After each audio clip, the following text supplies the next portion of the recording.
পাগল,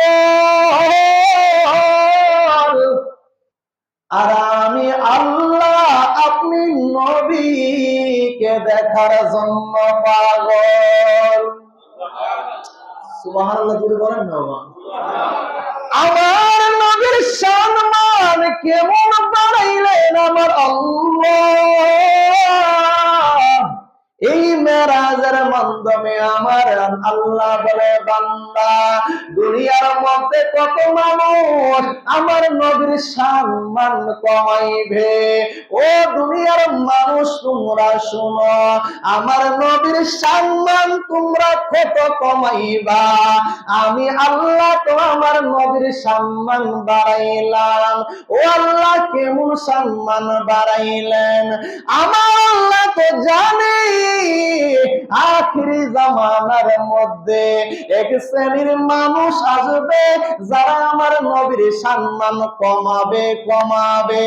এই জন্য আমার আল্লাহ আপনার আল্লাহ সূরাতুল বনী ইসরাঈলের 1 নম্বর আয়াতের মধ্যে বলে, ও দুনিয়ার মানুষ আমি আল্লাহ তোমাদেরকে জানিয়ে দেই, সুবহানাল্লাযী আসরা বিআবদিহি লাইলাম মিনাল মাসজিদিল হারাম ইলাল মাসজিদিল আকসা ইলাল মাসজিদিল আকসা আল্লাযী বারাকনা হাওলাহু লিনুরিয়াহু মিন আয়াতিনা।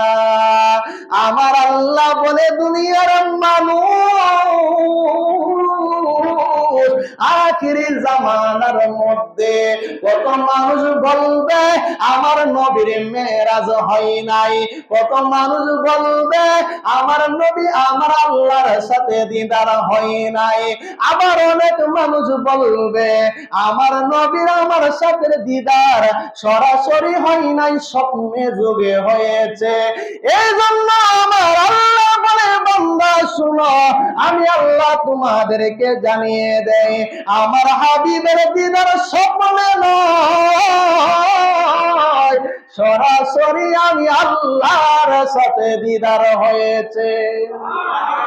বাবারা আমার নবী আমার আল্লাহ বলে, সুবহানাল্লাযী, আমার আল্লাহ বলে, হাবিব আপনি আপনার উম্মতদেরকে জানিয়ে দেন, পবিত্রতা ওই সত্তার কসম যিনি আমি মুহাম্মদকে বানাইল। আমার আল্লাহ কেমন আল্লাহ, আমার আল্লাহ বলে, আমার নবী বলে, ও দুনিয়ার মানুষ তোমরা শোনো, আমার আল্লাহ বলে দিল, আমি নবী মসজিদুল আকসা হতে মসজিদুল হারাম হতে আমার আল্লাহ একটা রাতের মধ্যে মসজিদুল হারাম হতে মসজিদুল আকসা নিয়ে গিয়েছে। সুবহানাল্লাহ বলেন না। আমার নবী বলে, শুধু তাই নয়, মসজিদুল হারাম হতে মসজিদুল আকসা নিয়ে শেষ করে নাই। ও দুনিয়ার মানুষ তোমরা শোনো, আমার আল্লাহ মসজিদুল আকসা হতে আমার আল্লাহ প্রথম আসমান, দ্বিতীয় আসমান, তৃতীয় আসমান, চতুর্থ আসমান, পঞ্চম, ষষ্ঠ, সপ্তম আসমান পর্যন্ত পাড়ি দিয়ে আমি নবীকে আমার আল্লাহ লামাকাম পর্যন্ত নিয়ে গিয়েছে। এ বাবা, এক শ্রেণীর মানুষ মেরাজ মানবে না। এবার মেরাজ থেকে আসার পর আমার নবী মেরাজের বিবরণ দিল। আবু জাহেল বলল, আমি মানি না। এজন্য সে আবু জাহেল আবু বকরকে বলে, আবু বকর এক রাতে আমি নবীর দিদার হলো লামকামে। আবু বকর বলল, নবী আপনি বলতে দেরি, আমি আবু বকর বিশ্বাস করতে করতে দেরি করলাম না। আমার নবী বলো, আবু বকর তুমি বিশ্বাস করার কারণে আমি নবী তোমার প্রতি খুশি হইয়া তোমাকে সিদ্দিক উপাধি দিলাম। সুবহানাল্লাহ বলেন না বাবা? এ বাবা, কেমন মেরাজ আমার নবীর আপনার নবীর, এটা মূল কথা বলে দিলাম। আমার নবীর জন্য কেমন পাগল, আসমান আমার নবীর জন্য পাগল, জমিন আমার নবীর জন্য পাগল, জান্নাত নবীর জন্য পাগল, জাহান্নাম নবীর জন্য পাগল, গোটা কুল কায়নাত সবাই নবী ছিল, আমরা মানুষ নবী চিনতে পারলাম? কথা বলেন না কেন? নবী চিনতে পারছি আমরা? আমরা মানুষ নবী চিনতে পারি নাই। এই জন্য অনেকের মুখে নবীর সম্মান বাহির হয়, আবার অনেকের মুখে নবীর বদনাম বাহির হয় কি হয় না? হয় কি হয় না? বাবারা আমার নবী মেরাজে যাবে। মুসা বলে আপনার সাথে কথা বলি, আমি মুসা আপনারে দেখব। আমার আল্লাহ বলে সম্ভব না। আর আমার নবী ঘুমাই, আমার আল্লাহ বলে জিবরাইল যাও আমার নবীকে দাওয়াত দিয়ে আমি আল্লাহর বাড়িতে নিয়ে আসো। আর কিছু বলি সুবহানাল্লাহ। এ বাবা, কেমন নবী আপনার নবী আমার নবী? বাবা বুঝার চেষ্টা করবেন, মেরাজ কি? আমার নবীর সম্মান। শুধু মেরাজের মধ্যে কার সম্মান? কথা বলেন না? নবীর সম্মান মেরাজ আলোচনা করবেন, প্রত্যেকটা কথায় কথায় প্রত্যেকটা জায়গায় জায়গায় আমার নবীর সম্মান বাহির হবে। সুবহানাল্লাহ। আর একটু জোরে বলি সুবহানাল্লাহ। বাবারা আমার বলতেছিলাম, আমার আল্লাহ বলে জিবরাইল যাও আমার বন্ধু নবীকে নিয়ে আসো। জিবরাইল আলাইহিস সালাম, আজরাইল, মিকাইল আলাইহিস সালাম তিনজন ফেরেশতা আমার নবীর কাছে আসলেন।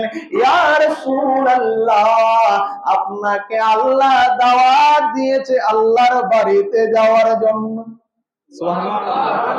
বাবারা আমার নবী আপনার নবী বলে, এ ইয়া রাসূলুল্লাহ, আপনাকে আমার আল্লাহ দাওয়াত দিয়েছেন আল্লাহর দিদারে যাওয়ার জন্য। আচ্ছা, এখন উত্তর দিবেন, আমাকে যদি কোন বিয়েতে দাওয়াত দেয় বা কোন অনুষ্ঠানে দাওয়াত দেয়, আমি কোন ধরনের কাপড় পরবো সেটা আমার ইচ্ছা, ঠিক না? কথা বলি না? আমাকে বিয়ের দাওয়াত দিলেন বা আপনাদের ঘরে একটা মিলাদের দাওয়াত দিলেন, এখন আমি কোন জামা পরবো কোন পাঞ্জাবি পরবো সেটা আমার ইচ্ছা না? কিন্তু আল্লাহ দাওয়াত দিল নবীকে। আমার আল্লাহ বলে জিবরাইল যাও আমার নবীকে জানিয়ে দাও আমার নবী আমি আল্লাহর বাড়িতে আসবে, কিন্তু আমার নবীর ইচ্ছা মতো পোশাক পরবে না। আমি আল্লাহ আমার হাবিবের জন্য জান্নাতি পোশাক পাঠাবো। কেমন সম্মান! এবার আমার নবী এবার ঘরের মেহমানের ঘরের মধ্যে বসে রইলেন। জিবরাইল জান্নাতের মধ্যে গেলেন জান্নাতি পোশাক আনার জন্য। দেখেন আমার আল্লাহ নবীকে কেমন ভালোবাসে। আর আপনি আমি ভালোবাসলে শিরিকের ফতোয়া, বেদাতের ফতোয়া, হারামের ফতোয়া আমরা সুন্নিরা বেশি ভালোবাসি। আল্লাহ কেমন ভালোবাসলো শুনেন। আমার জিবরাইল বলে, আমি জান্নাতের মধ্যে গেলাম রে দোয়ান আলাইহিস সালাম বলে, জিবরাইল জান্নাতে কেন? আবার জিবরাইল আলাইহিস সালাম বলে, ওরে দোয়ান আমি জান্নাতের মধ্যে আসলাম আমার নবী মেরাজে যাবে। আল্লাহ বলেছেন নবীজির মেরাজের পোশাক গুলো নেওয়ার জন্য। জিবরাইল আলাইহিস সালাম এবারে জান্নাতের মধ্যে প্রবেশ করলো। জিব্রাইল বলে, আল্লাহর কসম করে বলে, আমি জিব্রাইল যেই মাত্র জান্নাতের মধ্যে ঢুকলাম, যেই মাত্র নবীর পোশাকের মুবারকের কাছে গেলাম, আমি জিব্রাইল দেখি ওই পোশাকগুলো সামনে রেখে একজন দুইজন ফেরেশতা নয়, 40,000 ফেরেশতা আমার নবীর পোশাককে সামনে রেখে আমার নবীর উপর দুরূদ পড়ে। হায় হায়, নবীর শান মানে কেমন। এবার জিবরাইল আলাইহিস সালাম বললেন, ভাই ফেরেশতারা, আমার নবীর জান্নাতি পোশাক গুলো দাও। ফেরেশতারা বলল, জিবরাইল বলো এই পোশাক গুলো নিয়ে কি করবে? জিবরাইল বলে, ভাইরা শোনো, আমার নবী আজকে মেরাজের মধ্যে যাবে, আল্লাহর দিদারের মধ্যে যাবে। আল্লাহ বলেছেন এই পোশাকগুলো পরার জন্য। এবার 40,000 ফেরেশতা বলে, ভাই তোমাকে জানিয়ে দেই, আমরা আজকে 40 বছর এই পোশাকগুলো নিয়ে দৌড় করি, কোনদিন এই নবীকে দেখি নাই। ও জিবরাইল শুনো, তুমি যেহেতু পোশাক নিয়ে যাইবা, অবশ্যই আমার নবীকে দেখবা। জিবরাইল, পোশাক তোমাকে দেব এক শর্তে, অবশ্যই অবশ্যই আমার নবীকে আমাদেরকেও দেখাতে হবে।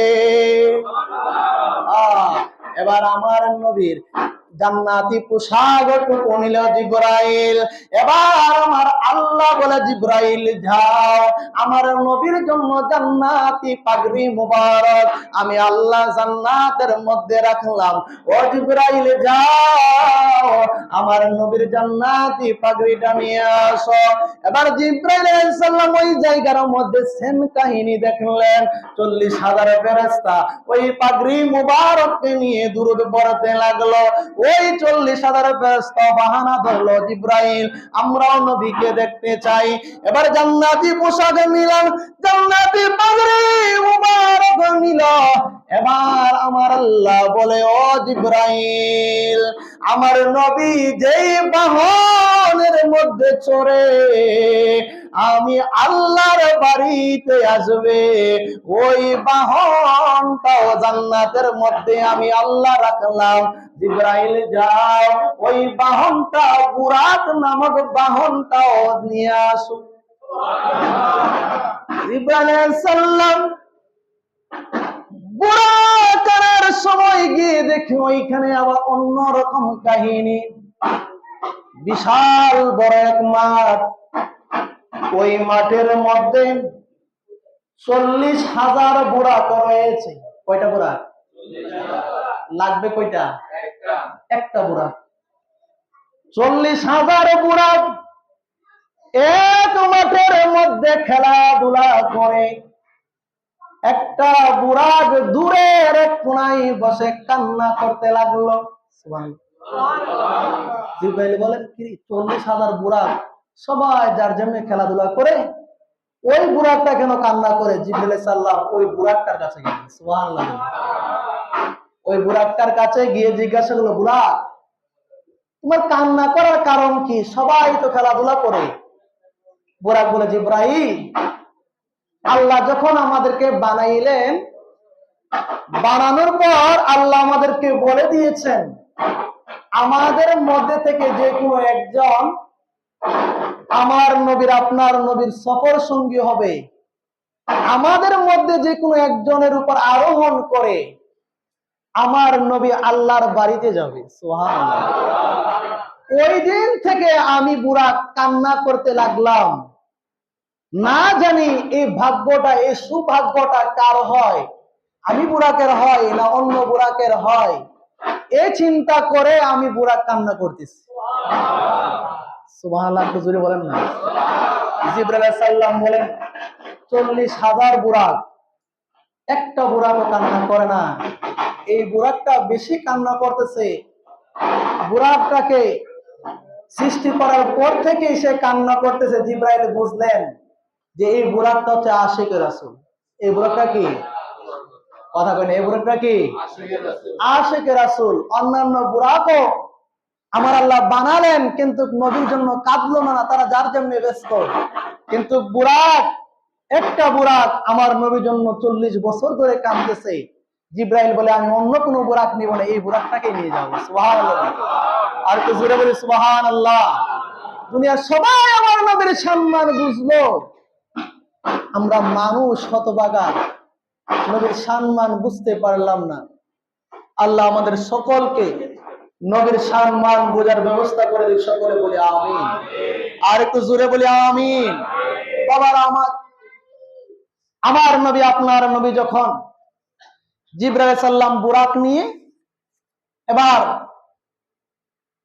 আমার নবীর সাথে উম্মে হানির ঘরের মধ্যে যখন আসলো, আমার নবী জিবরাইল আলাইহিস সালাম বলেন, ইয়া রাসূলুল্লাহ, আল্লাহর হুকুম হয়েছে আপনি বুরাকে আরোহণ করে এই জান্নাতি পোশাকগুলো পরিধান করে আল্লাহর বাড়িতে মধ্যে যাবেন। সুবহানাল্লাহ।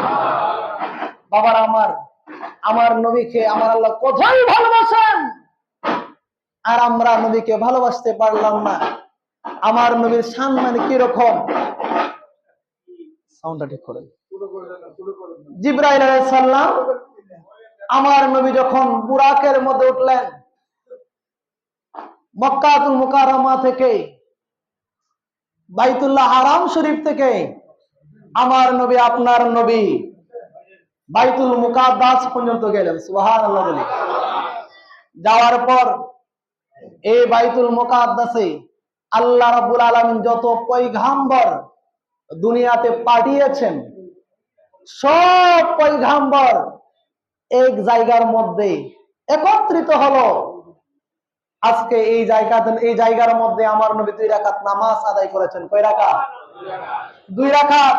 আদম মনে মনে ভাবে আমি আদম সকলের পিতা, আজকের নামাজের ইমামতি বুঝে আমি করব। সুবহানাল্লাহ বলবেন না? ঈসা নবী ভাবে আমি ঈসা বুঝে আজকের ইমামতি করব। ইব্রাহিম বলে আমি তো মুসলমানদের জাতির পিতা, আমি বুঝে আজকে নামাজের ইমামতি করব। কিন্তু না, আল্লাহ সরাসরি জিবরাইলের কাছে ওহী করলেন, জিবরাইল বলে দাও আজকে বাইতুল মুকাদ্দাসের মধ্যে আমার যত পয়গাম্বর রয়েছে সকল পয়গাম্বরকে পিছনে রেখে ইমামতির দায়িত্ব পালন করবে রাহমাতুল লিল আলামিন। এজন্য আমার নবীর একটা উপাধি রয়েছেন, ইমামুল মুরসালিন। বলেন না ইমামুল? সকল নবীদের ইমাম কে? আপনার আমার নবী। সবাই আমার নবীর সম্মান বুঝলো, আমরাই বুঝলাম না। হতভাগা মানুষ তো, নবীর সম্মান আমরা বুঝতে পারি না। আমার নবী যখন বাইতুল মুকাদ্দাসের নামাজ শেষ করে যখন মেরাজের মধ্যে ঊর্ধ্বগমন করবে, পথিমধ্যে মুসা আলাইহিস সালামের কবরের সামনে দিয়ে আসলো। কার কবর?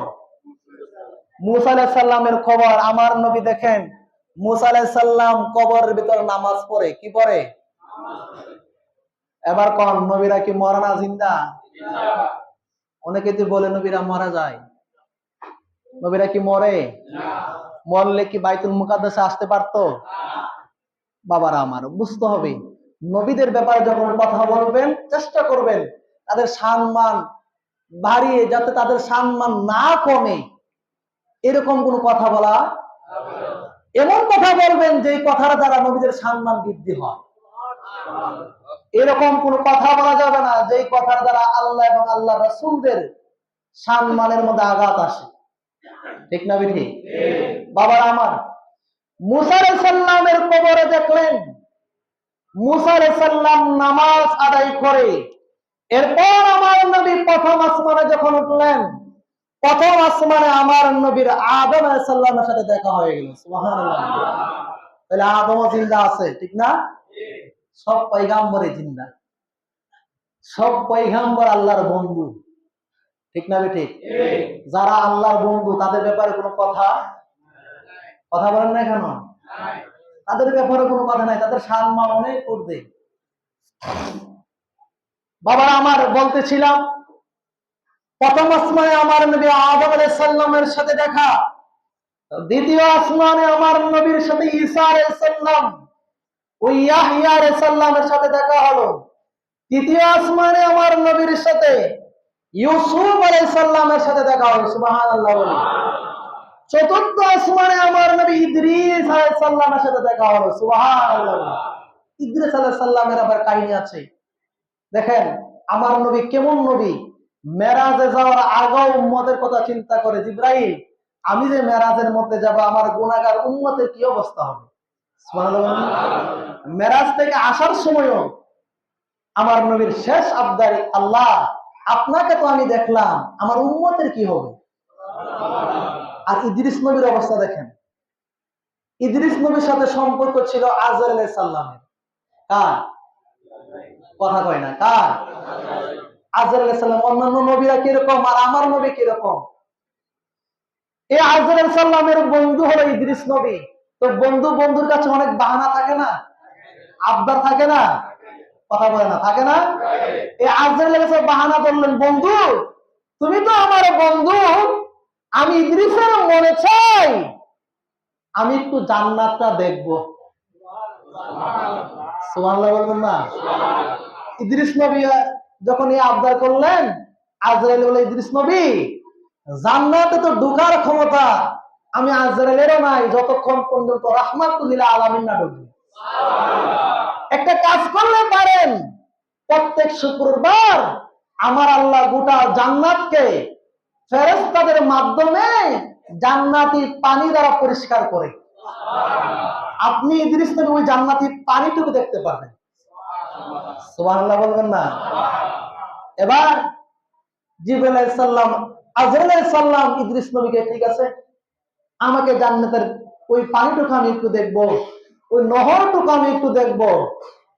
এবার ইদ্রিস নবীকে নিয়ে যখন জান্নাতের গেটের সামনে গেলেন, এবার দুনিয়া থেকে নিয়ে গেলেন জান্নাতের গেটের মধ্যে। ইদ্রিস নবী ওই জান্নাতের পরিষ্কার করার পর জান্নাতের বাহিরে যে পানিগুলো আসে না, এই পানিগুলো একটু পান করলেন। সুবহানাল্লাহ। এই পানি পান করার পর ইদ্রিস নবী বলে, আজরাইল আমি আর দুনিয়ায় যাব না। সুবহানাল্লাহ। ইদ্রিস নবী কিন্তু মরে নাই, উনি দুনিয়া থেকে কিন্তু পর্দা করেন নাই, ইচ্ছাকৃতভাবে চলে গিয়েছেন। সুবহানাল্লাহ বলি। এটাও আল্লাহর একটা খেলা। এটা কি আল্লাহর একটা? হয়তো বা আল্লাহ এরকম লিখে রেখেছেন ইদ্রিস নবীর তকদিরে। উনি উম্মত ফেলে, আমি বুঝাতে লাগলাম আমার নবী কিরকম। ইদ্রিস নবী উম্মত ফেলে জান্নাতের পানি পান করে জান্নাতের জন্য পাগল। আর আমার নবীকে আল্লাহ অফার দিলেন, ইয়া রাসূলুল্লাহ আপনি চাইলে আমি আল্লাহর আরশে থাকতে পারেন, আপনি চাইলে জান্নাতের ফেরদাউসে থাকতে পারেন, আপনি চাইলেই আমি আল্লাহর সাথে থাকতে পারেন। আমার নবী সব কিছু বরখাস্ত করে দিলেন, আল্লাহ আমি কিচ্ছু চাই না, শুধু আমার গুনাহগার উম্মতকে চাই।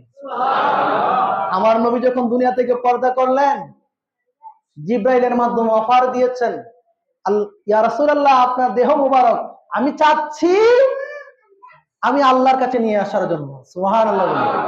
কিন্তু আপনার আমার কথা ভেবে এখনো রওজা পাকের মধ্যে শুয়ে আছে। এই নবীর সম্মান যদি কমান উপায় হবে? আপনার জন্য এত পাগল, আর আমরা পাগল হলে শিরিকের ফতোয়া, হারামের ফতোয়া। বুঝেন নাই? বন্ধু বন্ধুর জন্য তো পাগল হবে স্বাভাবিক। আমার নবী আমাদের জন্য পাগল, বলেন আমরা নবীর জন্য পাগল হওয়ার দরকার আছে না নাই? কথা বলেন না কেন, আছে না নাই? বাবারা আমার, যেই যাই বলুক নবীকে ভালোবাসতে হবে, কারণ নবী আমার ইমান, নবী আমার ইমান। ইমান ছাড়া জান্নাতে যাওয়া, আপনি নামাজ রোজা হজ যাকাত যাই করেন এগুলো হচ্ছে আমল। এগুলা কি? আমল। আমলের একটা দিক, কিন্তু প্রথম আপনার যে দিক সেদিক হচ্ছে ইমান। ইমান ঠিক করে আপনি নামাজ পড়বেন, নামাজ কবুল। ইমান ঠিক করে আপনি রোজা রাখবেন, রোজা কবুল। ইমান ঠিক করে আপনি মা বাবার খেদমত করবেন, এই আমলগুলো কবুল হবে। কিন্তু নবীর ব্যাপারে আপনার মনের মধ্যে ভালো ধারণা নাই, নবীর ব্যাপারে আপনার ইমান মজবুত না, নামাজ রোজা পড়তে পড়তে আপনার কপালে কালো দাগও যদি ফালান, এই নামাজ আপনাকে বেহেশতে নিতে পারবে? জোরে বলেন, পারবে? হায় হায় হায়। নবীর সম্মান বোঝার দরকার আছে না নাই? আল্লাহ আমাদের সকলকে নবীর সম্মান বোঝার ব্যবস্থা দান করে সকল বলে আমিন। বাবার আমার মেরাজের আলোচনা করলে আসলে এক একটা দিক যদি আমি আলোচনা করি 2-1 জুমা লাগবে। এই জন্য শর্টকাটে কিছু কথা বলার চেষ্টা করলাম। আগামী জুমাও কিছু কথা বলার চেষ্টা করব। তো সকলেই চেষ্টা করবেন নবীর সম্মান, নবীকে প্রাণ মন প্রাণ দিয়ে ভালোবাসার জন্য। কারণ আমার নবীকে ভালোবাসলে জান্নাত। বিশ্বাস করেন তো? বিশ্বাস করেন? এক সাহাবীকে জিজ্ঞাসা করেছে, ইয়া রাসূলুল্লাহ, সাহাবী মিশকাত বুখারী শরীফের হাদিস, সাহাবী আর প্রশ্ন করে, ইয়া রাসূলুল্লাহ, কিয়ামত কখন হবে? কিয়ামত কবে হবে? আমার নবী বললেন, সাহাবী, কিয়ামত যে হবে, কিয়ামতের জন্য তুমি কি সংকল্প করেছো, কি আয় করেছো? সাহাবী বলে, ইয়া রাসূলুল্লাহ, আমার তো নামাজ রোজা হজ জাকাত এমন কোনো কিছু নাই যেগুলো দ্বারা আমি জান্নাতে যেতে পারবো। তবে একটা জিনিস আছে, সেটা আল্লাহ এবং আল্লাহ রাসূলের ভালোবাসা আছে। আমার নবী, যে সাহাবী যখন বাসায় যাইতে লাগলেন, আমার নবী আশেপাশের সাহাবীদেরকে বলতে লাগলেন, সাহাবী, তোমরা যদি জান্নাতি মানুষ দেখতে চাও তাহলে এই মানুষটাকে দেখো। বাবার আমরা বলতেছিলাম, এটাই নবীর ভালোবাসার নাম ঈমান। নবীকে ভালোবাসলেই জান্নাত। বিশ্বাস করেন তো? ইনশাআল্লাহ। যে যাই বলুক, নবীকে ভালোবাসবেন। বাবার আমার সেক্রেটারির ছেলে বিদেশে থাকে, অসুস্থ, মেয়ে মেডিকেলে ডেলিভারি অবস্থায় আছে। আমাদের মসজিদের সেক্রেটারি সাহেবের মেয়ে ডেলিভারি অবস্থায় আছে, তার জন্য দোয়া করবেন। তার ছেলে বিদেশের মধ্যে রয়েছে অসুস্থ অবস্থায়, আল্লাহ তাকে শিফা দান করে সকল বলে আমিন। আমাদের মসজিদের জন্য একটি খাটিয়ার ব্যবস্থা করেছেন, যে খাটিয়ার দ্বারা মানুষ কোথায় যায়? আসল বাড়ি। কি বাড়ি? আসল বাড়ি। দুনিয়ার কত বাড়ির জন্য কত কিছু করলেন, আসল বাড়ির কথা তো কেউ চিন্তাই করে না। তা আপনাদের আসল বাড়িতে যাবেন, যে পালকি তো একটা দরকার আছে, তো পালকি একটা ব্যবস্থা করেছেন। আমার হ্যাঁ, যে দিয়েছেন সে অসুস্থ, আল্লাহ এই দানের উসিলায় তাকে পরিপূর্ণ সুস্থতা দান করে সকলে বলে আমিন। বাবারা আমার, আসলে আমি চাই, আমি গতকালও আমার ইমাম সাহেব আমার মসজিদে গিয়েছিল। ইমাম সাহেব তো আমি বলেছি যে এই মসজিদে যে আমি আজীবন থাকবো তার তো কোনো গ্যারান্টি নাই, আছে নাকি? কারণ আমার রিজিক শেষ হইতে পারে, তো পারে না? কিন্তু আমার মনে হঠাৎ করে একটা ইচ্ছা জাগলো আর কি, আমি চাই যে আমি যেদিনই চলে যাই, যাওয়ার আগে এই মসজিদটা 3 তলা হোক, আমি দেখতে চাই। আমার আশাটা কি খারাপ? আশা করা তো ভালো, আশাটা একটু বড় আর কি। কিন্তু আল্লাহ চাইলে, আপনাদের যদি ইচ্ছা শক্তি থাকে, হইতে পারে কি পারে না? পারে। ইচ্ছা শক্তি সবসময় বড় রাখবেন। তো আমিও চাবো, আপনারাও চেষ্টা করবেন যে এই মসজিদটুকু আমি থাকা অবস্থায় যাতে 3 তলা হয়। আল্লাহ কবুল করো সকলে বলে আমিন। আপনারা চেষ্টা করবেন তো ইনশাআল্লাহ? সকলে আওয়াজ দিয়ে বলেন ইনশাআল্লাহ। আল্লাহ সকলকে কবুল করো সকলে বলে আমিন। আসলে অনেক পরিচিত মানুষ রয়েছে, আপনারা যদি একটু চেষ্টা করেন মসজিদটুকু একটু দেখান। অনেক মানুষ আছে টাকা নিয়ে বসে থাকে, জায়গা পায় না। এরকম অনেক মানুষ আমি দেখেছি, তারা বসে থাকে যে একটা ভালো একটা জায়গার মধ্যে আমি দান করব, কিন্তু আমরা বলতে পারি না, আমরা যাইতে পারি না। আল্লাহ আমাদের সকলকে নির্দিষ্ট মানুষের কাছে যাওয়ার মাধ্যমে এই মসজিদের উন্নয়নমূলক কাজগুলো করার ব্যবস্থাটুকু দান করে দিন সকলে বলে আমিন। আমার নতুন কমিটিকে আপনারা সহযোগিতা করবেন। মুসলিম বাবারা যারা আছেন তারা একটু সহযোগিতা করবেন, একটু নেক দৃষ্টি রাখবেন। কারণ মনে রাখবেন, যে এলাকায় যে মসজিদ যদি সুন্দর করেন, অটোমেটিকলি আপনার এলাকাও পরিবর্তন হয়ে যাবে। আপনি দেখিয়েন, যে এলাকায় মসজিদ সুন্দর, ওই এলাকাও সুন্দর। ভুল বললাম নাকি? আপনি নিয়ত করেন যে মসজিদ পরিবর্তন করবেন, দেখবেন মসজিদ যখন উন্নয়নমূলক কাজ হবে, দেখবেন এলাকার উন্নয়নমূলক কাজ অটোমেটিকলি শুরু হয়ে যাবে। আল্লাহ আমাদের সকলকে কবুল করে সকলে বলে আমিন। আর একটু জোরে বলি আমিন। বাবা আমার আর কষ্ট দিব না।